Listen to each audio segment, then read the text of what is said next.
Hey guys, welcome back to Wrestle News 365 here, and today we're going to talk about, I think, what everyone's talking about after last night. We're going to talk about Friday Night Smackdown on Fox, the empty arena Friday Night Smackdown from WWE's Performance Center, the first time ever WWE's done a full empty arena show. We've seen empty arena matches, but this was the first time that WWE has done an empty arena show due to you-know-what. We're not going to talk about it that much, but just from the top, this video is a little bit different. We used to back in the day do the SmackDown reviews, the Raw reviews, NXT reviews, Dynamite reviews.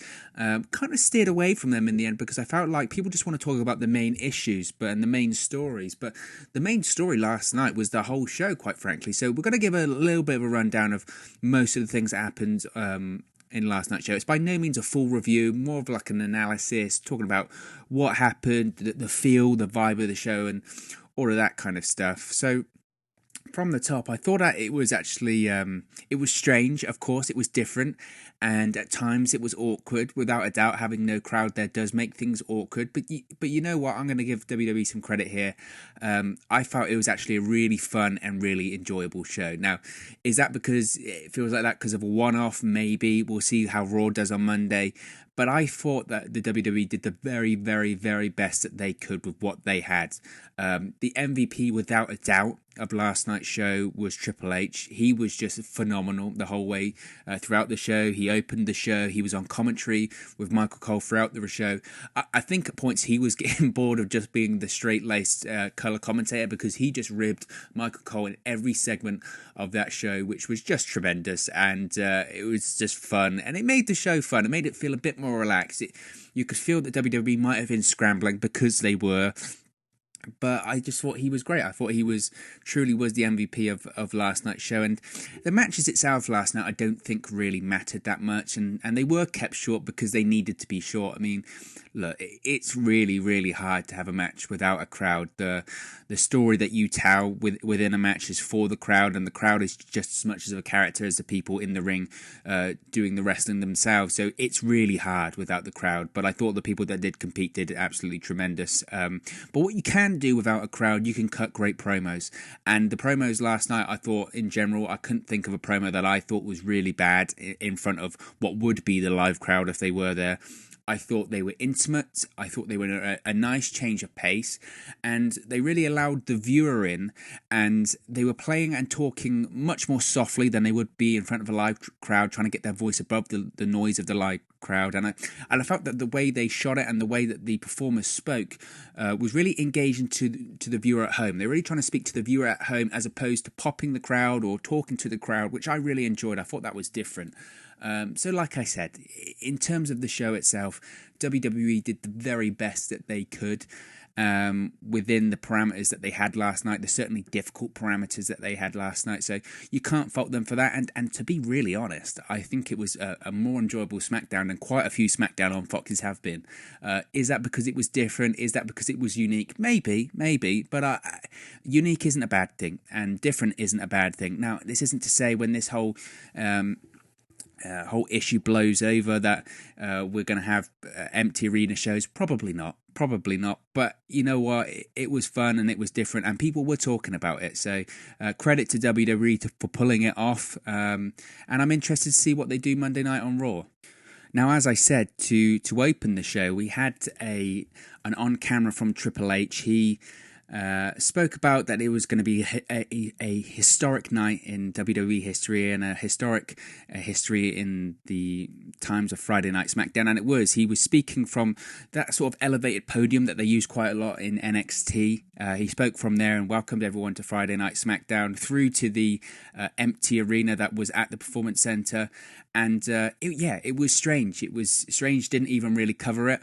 But going into it, I was fascinated in seeing how they pulled it off. And to be honest, WWE absolutely pulled it off. They showcased what would be quite a nice arena, to be honest. If they wanted to do, after all of this is blown over, if they wanted to do a couple of Raws and Smackdowns that were a lot more intimate in that Performance Center, why not? Why not? I think it'd be really fun, and I think it would be different. So, out of all this bad stuff going forward, they could certainly pull something off that would be a little bit different. I'd love to see 2 or 3 Friday Night Smackdowns and Monday Night Raws throughout the year be held in the Performance Center in that tiny arena setting that they have, because it's different, and different is good. Last night proves that different is good. So after we had the intro, we had the announcement from Michael Cole that Triple H would be joining Michael Cole on commentary. Cole mentioned that he would have several guests throughout the show. Personally, after Triple H's performance last night, I'd love to see the game replace Corey Graves on commentary every week. Not to say that I'm not a massive fan of Corey Graves. I am a fan of Corey Graves. Some weeks he annoys me more than others, and to be honest, I'm still not over that whole Mauro Ranallo situation at the end of last year around Survivor Series weekend. But I thought Triple H was tremendous. I thought he was lighthearted. I thought he was likeable. When he did have to provide analysis, he did. When he had to big up the competitors, he did. And to be honest, who knows about the competitors that have come through NXT? He spoke about the likes of Sasha Banks. He spoke about the likes of Bayley. He spoke about Sami Zayn and put those guys over. Who's better to put them over than the person that helped create them in NXT themselves in Triple H? I even threw out there that perhaps, we've heard, if WrestleMania does indeed go ahead at this point, that Triple H doesn't have anything scheduled for the show as of yet, and it doesn't look likely that he will be competing on this year's WrestleMania. Why not have Triple H on the commentary desk with Michael Cole and Corey Graves for a couple of matches? Now, he doesn't necessarily have to be out there for every match, of course, but hey, I'd like to see the game out there. I really enjoyed his commentary tonight. Maybe it was just because he was ribbing Michael Cole the whole time, who knows? But I thought he really did a tremendous job.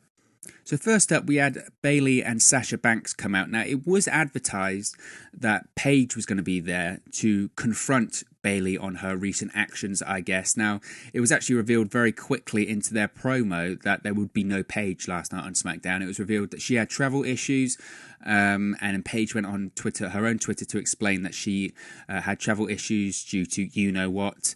So WWE was accommodating of that, which is fine. It's totally understandable. I wasn't angry at that at all. The only thing I was slightly annoyed about is they continued to advertise Paige's appearance to the very last minute, and that kind of doesn't sit completely well with me. I don't understand why they would continue to advertise Paige appearing on the show if the case that she wasn't going to appear. That's false advertising. That will never sit well to me at all. So yeah, wasn't a massive fan of that. But then that led to an interruption from Alexa Bliss and Nikki Cross. They had a tag team match against Sasha Banks and Bayley, to which Sasha Banks and Bayley would get the victory after Sasha Banks tapped out Nikki Cross. Now, this was a bit of a strange one because as Nikki Cross and Alexa Bliss came out, they did the other...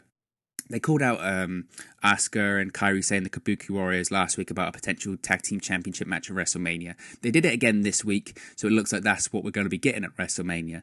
But the finisher of the match actually had Asuka come through the empty crowd and attack Alexa Bliss on the outside while the referee's back is turned. Now, that finish works completely fine in an empty arena, but this doesn't work because how could the referee not notice Asuka's interference when Michael Cole is literally, a couple of feet away at the most in an empty room, screaming at the top of his voice, "It's Asuka, it's Asuka, it's Asuka," and the referee still doesn't notice or has any clue about it. So that kind of defeated the logic there.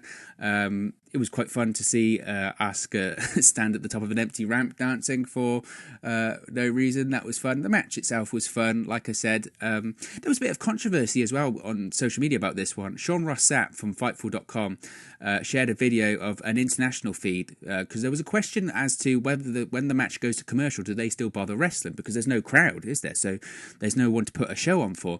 And in reality, they did stop. Once they went to commercial, they stopped, had a bit of a chat, went through things and all that sort of stuff, but it was caught in the international feed. And Sean Ross Sapp shared this. I didn't have a problem with him sharing it at all. Although Alexa Bliss did. She said it was rude and we should just be appreciative of the show that they were going to put on. To me, it's a bit of a non-issue. I put on social media earlier today that WWE is just like any other television show. It's a television show. Once the scene is over, the actors stop acting once they're at commercial. Now, of course, it's different in WWE when there's a live crowd because you have to continue performing to the crowd. But of course, when there's no crowd, there's no point in continuing performing. It's just like a backstage promo. Once they've cut, what they're going to do? Stay in character? Keep doing the promo? Of course not. So, it was just interesting. It was interesting. It's interesting the same way that the documentaries looking behind the scenes on the WWE network are interesting as well. I didn't think it was rude from Sean Ross Sapp to share it. I thought it was interesting, but I can understand Alexa Bliss's point of view, but I don't think it's a massive deal, to be honest. I just thought, like Sean did, I thought it was interesting. But the match itself was fine. Like I said, the finish defied logic, but we're going to cut him some slack here. This is pretty unprecedented circumstances, isn't it? So next up, we actually had a sit-down interview with Roman Reigns, this was a bit of a common thread on this show. Instead of actually having promos, you kind of had it with the Miz and Morrison later on in the show, but instead of having promos where the superstar would come out and talk to the crowd, they instead had this nice, intimate interview with Michael Cole. And Roman Reigns came out, spoke a bit about facing Goldberg at WrestleMania, about the criticism that he just put himself into the WrestleMania main event. And Roman Reigns had a pretty decent explanation for this, saying that if I can main event, small shows throughout the year, or main event every show throughout the year, why can't I main event the biggest show of them all?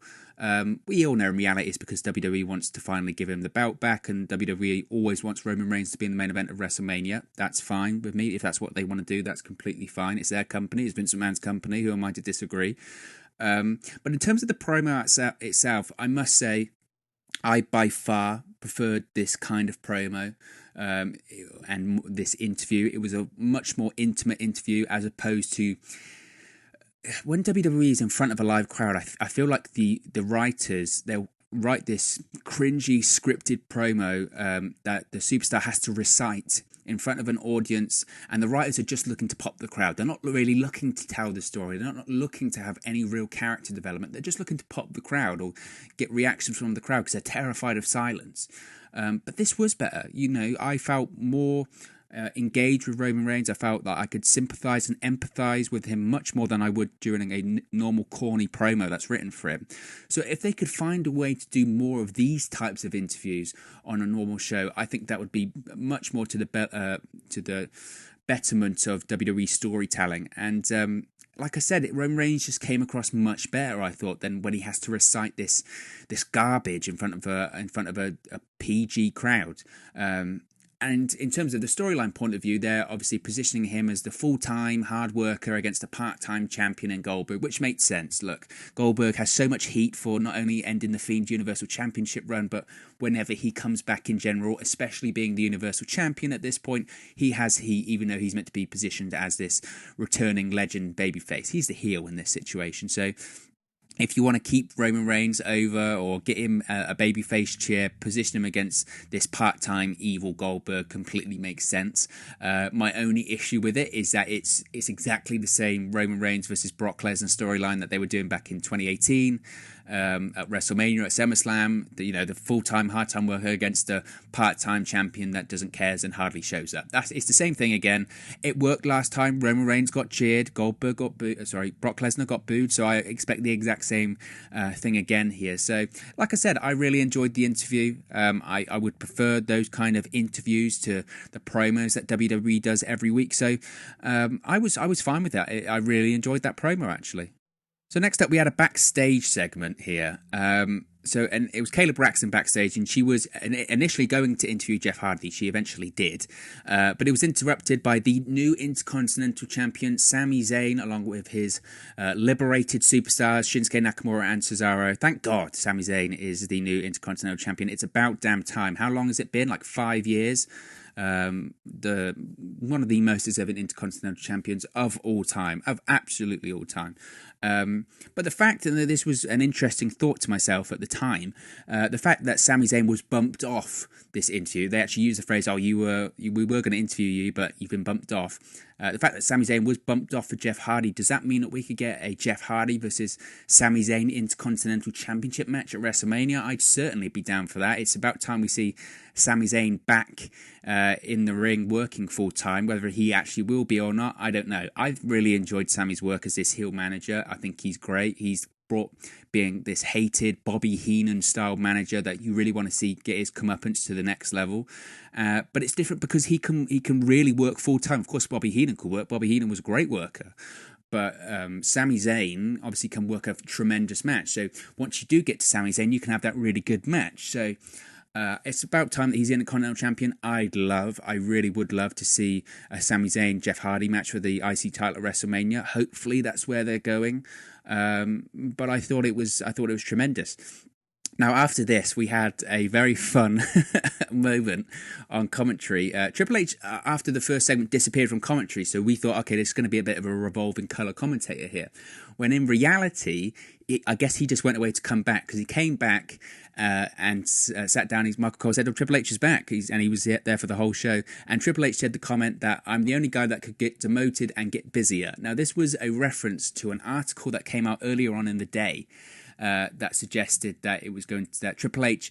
He's got a new title role. It's changed slightly now. He used to be involved with talent relations, or the head of talent relations with Mark Carrano. He's moved out of that now, and it's basically, without throwing all the titles out there, he's just responsible for NXT, the younger development, the development of that brand, getting that brand to the same level as SmackDown and Raw. Now, that's been the case for ever since, to be honest. Well, it's been the case forever, but especially in terms of getting it to the next level and getting it to a level of Raw and SmackDown. That's been the case ever since NXT went live on Wednesdays on USA. So people can say that's a demotion, or they thought it was referenced as a quiet demotion. It isn't. Triple H is got the keys to the castle. He is not on a demotion. He's responsible for the third brand of WWE, and he will certainly have other corporate responsibilities. So to say that it was a quiet demotion, quite frankly, was nonsensical, and he referenced it a couple of times in this show because it's nonsensical.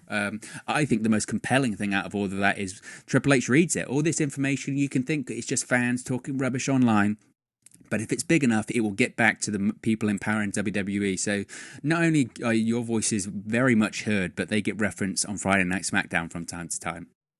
So after this, we got a bit of a backstage segment once again with Sami Zayn, Cesaro, and Shinsuke Nakamura. This time they bump into Daniel Bryan, who was talking to Drew Gulak. Daniel Bryan goes up to Gulak, asks him about, you earn my respect, Elimination Chamber. You spoke about my weaknesses. I'd like you to teach me a bit more about my weaknesses. So you might be looking at a bit of a Drew Gulak, Daniel Bryan team here, potentially. But it was also agreed that Daniel Bryan will face Cesaro on SmackDown tonight, which I think got everyone salivating at the time, because I'm more than happy to have a Daniel Bryan versus Cesaro match anytime, regardless of if it's in front of 20,000 people or 0 people like it was last night. So that was really interesting to see. We also had the remainder of the backstage segment with Jeff Hardy and what was King Corbin after Sami Zayn was bumped off the interview with Kayla Braxton. Now, this actually was terrible. It was awful. And I was really, really, really concerned at this point, because once they announced Jeff Hardy versus King Corbin, I was praying. I was like, this better be a one-off of tonight's show, because I would just, this is most likely going to be Jeff Hardy's final run with WWE, and it's his return, and he's got a lot to prove, and he wants to end his WWE career on the right note. And I was just thinking at the time, people could say, oh yeah, King Corbin's he's one of the biggest heels in WWE, the reaction he gets from the crowd, blah, blah, blah. But I would just really like to see Jeff Hardy, involved in something a lot more creatively satisfying than a feud with King Corbin. Now, it looks like it was just a one-off last night, so thank God, quite frankly. But the segment itself, was not the best at all. Was not the best in any case. And then we had a bit of a strange one. We had pretty much the entire replay of the SmackDown Tag Team Championship match from WWE Elimination Chamber last Sunday, the Elimination Chamber match itself. Now, don't get me wrong here. Now, this kind of divided opinion on social media. To be honest, I really, really, really enjoyed the Tag Team Chamber match from Elimination Chamber. Personally, I thought it was the best match on the show. I thought it was tremendous. But I didn't think we needed to watch the full 32-minute match again. Now, I get that there were limited people there last night. I really do. And I get that they needed to fill time, but they had enough people there to pull off the show. I mean, I even said at one point, just let Daniel Bryan and Cesaro go 60 minutes. That would be unbelievable. And people were like, oh, you can't do that. Well, yes, you can. They can pull that off. And they had numerous people there for 205 Live last night as well, which went on after SmackDown, so they could have certainly given those guys a chance. Or, like I said, just had people like Daniel Bryan versus Cesaro go a bit longer. They don't need a crowd to pull off an unbelievable match. Have Jeff Hardy versus King Corbin go a little bit longer, or whatever. They could have certainly pulled that off, or given Cena and Bray Wyatt longer at the end of the show. I didn't think they needed to do it. Sure, repeating it's fine, and some people theorize, well, this is a period of time going forward where we're going to have lots of fans sitting at home because they can't go out. They're self-isolated. They're going to have to watch a lot of content. It makes and SmackDown was probably highly viewed last night, so it makes a lot of sense to be advertising your network and try and get subscribers up on the network. That does make sense, but you don't need to do 32 minutes of television to do that. So I didn't think that was fully necessary at that point, but it is what it is. We also had another fun line of Triple H ribbing Michael Cole, where they came back from the break. They talked about Elimination Chamber, and they said Triple H said, Michael Cole's just come back from the chamber here. Luckily, we haven't been affected by that low run on paper, you know what I'm saying? And then 3 back to the match.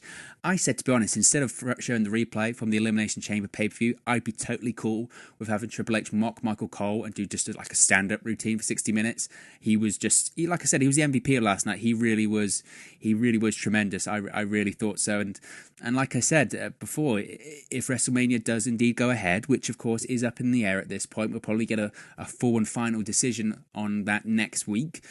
We know Triple H isn't penciled in to have a match on the show after his stellar run on commentary last night. Why not have the game at the announce desk for a few matches on the show? Specifically, the one I'm thinking is Charlotte Flair versus Rhea Ripley. What better guy to put over the NXT talent than a man who's in charge of NXT himself, Triple H? So I'd really like to see that. But after the replay of the Elimination Chamber match, we go back to a Miz and Morrison promo, which again I thought was really good. They were total heels at this point. They were certainly entertaining. They started bragging that they didn't have catchy songs like Ooh So and New Day Rocks and all that sort of stuff. And then they ended the segment by singing their own song of Miz and Morrison, Hey Hey Ho Ho. They were mocking an audience who wasn't there. You could tell they were having a blast, and long may they continue. I've really enjoyed the Miz and Morrison since John Morrison's return, and Miz is so much better as a cocky heel. People can say he can do a babyface, but he isn't. He just isn't a babyface, is he? He's a true cocky heel. He's at his best as a cocky heel, and like I said, I've just really been enjoying their work since he's made that switch, and since John Morrison's return. I think they're tremendous. I hope they don't take the belt off them anytime soon. And even Triple H had a funny comment at this point. He said the Miz and Morrison were completely in their element. They look like they do their best work when they get a zero reaction from the crowd. It looks like they're used to that. And at that point, I just thought, people are going to remember this edition for SmackDown for so many reasons. Personally, for me, apart from having the empty arena or anything like that, I'm just going to remember it for Triple H being on commentary and just being better than anyone on the Raw and SmackDown announce teams currently. You can't say NXT because that announce team's phenomenal. Maybe because it's produced by Triple H, who knows? It was great. And even after this, as we're setting up the Daniel Bryan versus Drew Gulak match, we have Triple H on the camera. He's literally shooting Michael Cole with the camera at ringside. It was just great. And like I said, that quiet demotion was great for Triple H. Because he's now on commentary and he's now on the camera. Like I said, he can the first person to get a demotion and then be busier than ever before. So again, I just thought he was the MVP on tonight's show. I thought he was tremendous. And like I said, we had the match between Daniel Bryan and Drew Gulak at this point, which I thought was fine. It wasn't Daniel Bryan and Drew Gulak, but between the match with Daniel Bryan and Cesaro, which I thought was fine. I wish they'd have gone longer. My favourite part from it is Cesaro did the sort of elevated uppercut move that he used to do a lot in Ring of Honor and Chikara Pro, and did it quite a few times initially in WWE. You don't see him do it many more, but I love it. I just absolutely love it. I'd always prefer that to be his finish. It looks absolutely brutal. When Cesaro starts uppercutting people to death, it's phenomenal. Maybe he can't do it because he's had a few shoulder issues over the last few years. But still, nevertheless, it's awesome to see every time you see it. So enjoyed that match. The story, I guess, they're trying to tell at this point is that Daniel Bryan's trying to learn from Drew Gulak. Maybe if Jeff Hardy isn't involved in that Intercontinental Championship picture at WrestleMania, perhaps you got a bit of a 5-way between Bryan, Gulak, Cesaro, Nakamura and Sami Zayn. That would be a hell of a match to see. I'm not massive on those multi-man matches, but that would certainly be fun. So there's a lot to do in that Intercontinental Championship picture at the moment. So I'm fascinated to see what they do with that. But enjoyed the match. Like I said, I still think they could have gone like 60 minutes with it. But hey, it's one of those things. So next up, we had a little bit of a segment with Mojo Rawley, Michael Cole, and Triple H at the announce desk, where we discussed the rumours about Rob Gronkowski signing with the WWE. Of course, Rob Gronkowski, former New England Patriots football player, former Super Bowl winner, former Pro Bowl winner, a very big star in the sports world over in America. He's also an analyst on Fox, so I'm sure Fox is behind this deal. So they spoke about the rumours. Is Gronkowski coming to WWE? Mojo Rawley's obviously one of his best friends, if not his best friend, so they were speaking to him there. Mojo said that the rumours are true. Gronkowski is coming. He hasn't signed anything yet, but he's going to be here next week to discuss his potential future with the WWE, address the rumours. Mojo Rawley at this point, I mean, he must have had about 10 gallons of coffee. He was just bouncing up and down. His headset was flying off. His microphone was flying off. And then at one point, he getting so hyped that him and Triple H just start attacking Michael Cole on the announce desk. I'm sure you must have seen the GIF at this point online said about Michael Cole needs to get hyped. It was hilarious. It actually was hilarious. And like I said, the show was just a massive rib on this point at Michael Cole, so I was loving every second of it. Now, of course, they have announced that Gronkowski is going to be there on SmackDown next week, presumably once again from the Performance Center. I am interested to see what Gronk is doing with WWE going forward. You know, fans will complain; they're going to say that it's just a press grab from WWE, but WWE loves that mainstream attention, and Gronkowski certainly will get that, and he'll be getting the press coverage that WWE craves. And Gronkowski's always flirted with becoming a WWE superstar. From what I've heard, it's a similar case to, with Ronda Rousey signing with WWE, whereby Gronkowski is going to be a wrestler. It's going to be sort of a part-time, full-time deal, not in the sense like Goldberg and The Undertaker, where they show up a couple of times a year. It's going to be a case where it's full-time in the sense that he's going to be at pretty much every TV, do a few live events and do all the pay-per-views, but he won't be doing a full-time schedule, if that makes sense. He won't be doing every live event. But if that's the case, then fair play to Gronkowski. That's how you need to learn. That's how Ronda Rousey learned. You have to go through the repetitions in the ring. He's a natural athlete, so I'm sure he'll do well.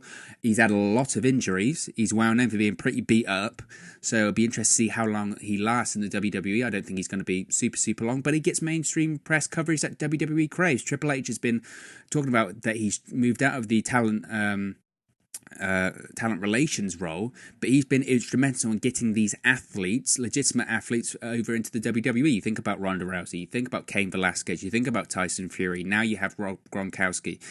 WWE are desperate to look legitimate, especially on a network like Fox, and like I said, with Fox actually having Gronkowski as an analyst for NFL games, I'm not surprised that this deal has come to place. I'm sure that they've got a lot to do with it. So yeah, I'm interested to see what they do. And then after the Daniel Bryan versus Cesaro match, Triple H once again did another rib on Michael Cole, at this point drawing his soul patch on with the Sharpie, which I said at this point I would be disappointed if SmackDown didn't go off the air with Triple H giving Michael Cole a wedgie or a swirly like in the old days. They didn't. It was strange at some point, like it was a weird fascination for Michael Cole, but for Triple H, sorry, but it was funny. I enjoyed it, and I'm interested to see next week Gronkowski come back. I'm interested to see what he does in WWE. Of course, he had that brief moment, was it with Jinder Mahal at WrestleMania 33, which actually led to Mojo Rawley winning the Andre the Giant Memorial Battle Royal, probably the biggest thing he's done in WWE at this point. So yeah, I'm interested to see. I'm interested to see what he does. And people are too quick to write these things off. People are saying, "Oh, it's good, it's terrible. He's taking spots from existing workers and people that have dreamed for being in WWE forever." Well, you could have said that about the likes of Kurt Angle and Brock Lesnar and all those kind of people. It can work. It can work. Give them a chance. At the end of the day, they're just trying to make money, and so is WWE. And if they can entertain you, and if they can get more eyeballs to the product, then so be it. That's professional wrestling. It's an entertainment business, and they're looking to entertain. So I really have no issue with it whatsoever. Next up, we had the return of Jeff Hardy. Now, it was a big disappointment to me after Jeff Hardy appeared on WWE Backstage a few weeks ago, and they released WWE on Fox's YouTube account and on their social media accounts too, released a video of Jeff Hardy doing a bit of a Twitter Q&A, and one of them said, the lead singer of End Ever After said that WWE has the rights to No More Words. Can we bring it back finally? And Jeff Hardy was all in for this. He said, I've been asking for it for so many times. I think it would really cement my final run in WWE. I want that old theme tune back. And to be honest, I never thought that WWE really would bring it back. I don't know why. Sometimes they have this thing about entrance themes that they just, I don't know.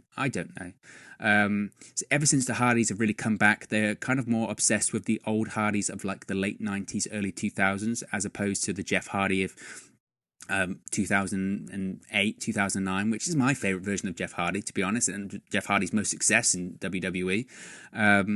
And I said, with everything that's going on, could you at least brought back No More Words for one night for Jeff Hardy's entrance? Make it happen. But someone did say a good point on in response to this to me on Twitter. They said, well, maybe they're saving it for the crowd. It would be worthless to waste a pop on a nobody there crowd. So that's true. I don't think they will at this point, though. Now I think they've made their decision, which was disappointing. But you had Jeff Hardy going up against King Corbin. Like I said, with every match on this show, very short. You had Elias at ringside talking some smack. Triple H was burying him on commentary because Elias apparently didn't know that the ring bell needed to ring before the match could start. He said that Triple H said that Elias must have missed that whilst he was training it at the WWE PC, which was funny. Jeff Hardy gets the win after hitting a Twist of Fury. It's not called a Twist of Fate anymore. A Twist of Fury and a Swanton Bomb after Elias distracts King Corbin at ringside. It looks like we're going to get an Elias-King Corbin feud, which, to be honest, if I'm Elias, I'm fuming about. At one point, he was going to be feuding with John Cena going into WrestleMania. Of course, that didn't happen, thank God. But Elias versus King Corbin, I could not care less. No offense to either, but that just does absolutely nothing for me. There is no reason to care about either men in terms of their positioning on WWE TV recently. But Twist of Fury, at one point, I thought that Michael Cole just had forgot what the name was called. I wouldn't put it past him. I was worried at one point as well that after the shoving and pushing that Mojo and Triple H did to him, that Michael Cole actually had a concussion and we were watching his downfall. Of course, it's always called the Twist of Fate. But later on, Matt Hardy's wife, Rebby Hardy, actually posted on Twitter the trademark symbol, maybe suggesting that Matt Hardy actually owns the trademark to the Twist of Fate name, which if that was the case, that would make more sense as to why Michael Cole did use the Twist of Fury name. It's always going to be the Twist of Fate, but I guess it's just going to be one of those things going forward. If Matt Hardy owns it, WWE doesn't have a choice. They've got to call it something else. Once Jeff Hardy leaves, I'm sure it'll be called the Twist of Fate once again. But it was nice to see a healthy and happy Jeff Hardy back. Like I said, this is probably going to be his final run in the WWE. So I hope he makes the most of it. He's spoken about hopefully getting a feud with Roman Reigns sometime down the line. I'd love to see that. That'd be a great post-WrestleMania feud, wouldn't it? Roman Reigns versus Jeff Hardy for the Universal Championship. The only reason I could think that they wouldn't do that is because Jeff Hardy's a way bigger babyface. If you put Jeff Hardy against Roman Reigns, I'm pretty sure Jeff Hardy's going to get cheered and not Roman Reigns there. Maybe I'm wrong, but it would certainly be interesting to see, and I think that would be the money feud. Before Jeff Hardy leaves, that would certainly be the money feud. But it was really nice to see Jeff Hardy back in the ring and back being healthy too. He also revealed on social media afterwards, he's got a brand new tattoo on his back, covers his whole back. It's a bit similar to Aleister Black's new tattoo. He said it's the 2020 version of Jeff Hardy. If you haven't seen it, it's on our Twitter profile. Go and have a look at 365Wrestle on Twitter. But I think it looks great, and I thought Jeff Hardy looked great, and it's great to have him back. Finally, we got the main event segment here, the one that they were advertising, the return of John Cena to SmackDown once again after he returned a couple of weeks ago. It was strange. It was really strange to see John Cena come out to no reaction. I mean, if there's anyone that always gets a reaction, regardless if it's good or bad or indifferent, it's John Cena. So to see him come out with no fans, it was strange. He then had an interview similar to Roman Reigns' interview with Michael Cole, where he spoke about his WrestleMania match against Bray Wyatt. He called Bray Wyatt overhyped. He said that Bray Wyatt isn't the future. He spoke about people in NXT that were the future, like Tommaso Ciampa, Velveteen Dream, the likes of them. People went crazy on social media when John Cena says, invest in the Velveteen Dream. So it was a great promo. I don't think he means a word of it when he's saying that Bray Wyatt isn't the future of the WWE, because he wouldn't be working with him if he wasn't. Michael Cole referenced that Bray Wyatt has said that John Cena's victory over him at WrestleMania 30 was responsible for Bray Wyatt's collapse and the person that he is today, which I think is a good story to tell. I think it makes sense, and I'm really interested in that story, to be honest. I think it's pretty much a shoot, to be honest. It was the downfall of that Bray Wyatt character, because he never got to those same heights after that loss to Cena at WrestleMania 30. But that wasn't the main part of this promo that I really enjoyed. What was the main part that I really enjoyed was Bray Wyatt himself. Now, for only the second time, I believe, we actually saw the Bray Wyatt Firefly Funhouse character outside of the Firefly Funhouse. Now, Bray Wyatt finally, after lots of months of speculation as to why he transformed into this character, how he transformed into his character, he explained why he transformed, why he changed, why he had to go away. And he says that after Cena broke him at WrestleMania, he was left with this void. He was left broken, and he had these voices in his head that he tried to block out for the longest time. He said finally he let the voices in, and they created a funhouse for him, which is, I guess, the creation of the Fireflies Funhouse. That whole place is just in his head. It doesn't exist. And those characters, they're just the voices that were in his head, and he blames the responsibility on John Cena. And he also talks about that this will be at WrestleMania a slaughter for John Cena. And it was just awesome. It was a phenomenal promo, and it was a phenomenal way to end Friday Night SmackDown. Their segment a couple of weeks ago with The Fiend and Cena was great. I thought this was great. And for the longest time, to be honest, I've been saying that I think this Bray Wyatt character needs to evolve. Obviously, we've seen the initial stages of Bray Wyatt doing the Funhouse segments. We've seen the initial stages of him appearing on the screen and playing the mind games, which is great. But at some point, he needs to evolve. He evolved from, obviously, the initial Bray Wyatt into this character, but this character does need to have some form of character development. And that's what last night was. Him appearing in the ring, actually with another person, not dressed up as The Fiend, was the next evolution of this Bray Wyatt character. When he appears outside the Firefly Funhouse, he shows his vulnerability. He cuts great promos, and again with this setting where there was no crowd, where it was deathly silent, it was intimate. They were playing to the camera at home, they weren't playing to the crowd. It just, as a viewer watching at home, you were way more engrossed, like it was an actual serious television series, you know, instead of just a pro wrestling segment. It was a television segment, which was great, and I was completely engrossed. I thought it was absolutely tremendous, and I thought this showed why not only is Bray Wyatt the future of WWE, but he is the present. I don't think anyone else in the WWE could come out and cut that kind of promo after in the ring with someone like John Cena in that setting. And like I said, it was intimate, it was a change of pace, it was a different version of this Bray Wyatt character that we've really needed to see for the longest time, and I just thought it was great. And I'm hopefully, obviously we talk about WrestleMania, if it's going to happen, when it's going to happen. It will happen eventually, whether it's on the original date in April, I doubt it, but eventually when we get to see this Bray Wyatt John Cena match, I'm fascinated. And the longer we can get these segments between the likes of Bray Wyatt and John Cena, I'm fascinated. I'm really interested to see it, and I hope we see more of this evolution of the Bray Wyatt character. We've seen The Fiend a lot, but we've seen this Bray Wyatt character in the Funhouse be a little bit one-dimensional at this point. We've only seen the cracks begin to show, and I want to see more of these cracks. I want to see more of this vulnerability. I want to see him explain to why he changed, how he changed. That's the fascination of the character. That's the character development that I think we all want to see. So really enjoyed that segment, and like I said at the top of the show here, really enjoyed the show. It was strange, it was different, it was awkward, but I thought it was really fun. I thought it was really enjoyable. Will it get old quickly? Maybe, but it's what WWE has to do for the time being. And like I said, we had some great promos, some great segments, which I think is going to be the main thing going forward. You know, we've spoken about how the matches need to be short because it's difficult to do this kind of thing without a crowd, but you can certainly have great promos and compelling television through it. You certainly can, and the Bray Wyatt segment and the Roman Reigns segment was absolutely evidence for that. So on Raw, we have the Undertaker AJ Styles contract signing. I expect this to be the same as the Bray Wyatt John Cena segment. I think because of the personal issue, I think it could be absolutely compelling television. And the same with Randy Orton and Edge. There isn't a more personal issue out there right now on WWE TV than the Randy Orton Edge. Imagine in an empty arena, you've got security blocking them both, and you just have them cutting intimate, personal, vengeful promos. It's going to be gripping television, absolutely gripping television. So I'm interested to see what happens. And like I said, I congratulate WWE for going forward with this. I don't think that they should be doing anything larger than this for the time being. They should absolutely be listening to the health and safety experts at the moment, and I would assume with going on with last night's show, that's exactly what they did.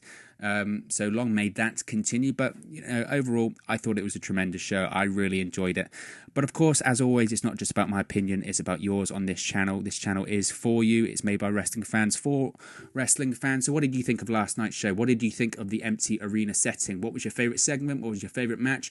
What are you looking forward to with Monday Night Raw in the same setting? Let me know in the comment section below. Don't forget to like, share, and most importantly, subscribe to Wrestle News 365. You can do that by clicking the bottom right-hand corner, or you can click the subscribe button also. And go ahead to our channel, have a look at our previous videos. There's videos coming up every day. And thank you very much for watching, and I'll speak with you again very, very soon. Hey guys, thank you for watching, listening, streaming, or however you come across this video today. Be sure to click on the video on the right there to watch our next video, or click the bottom there to subscribe, or the bottom right hand corner. Thank you very much, and I'll speak to you again very soon.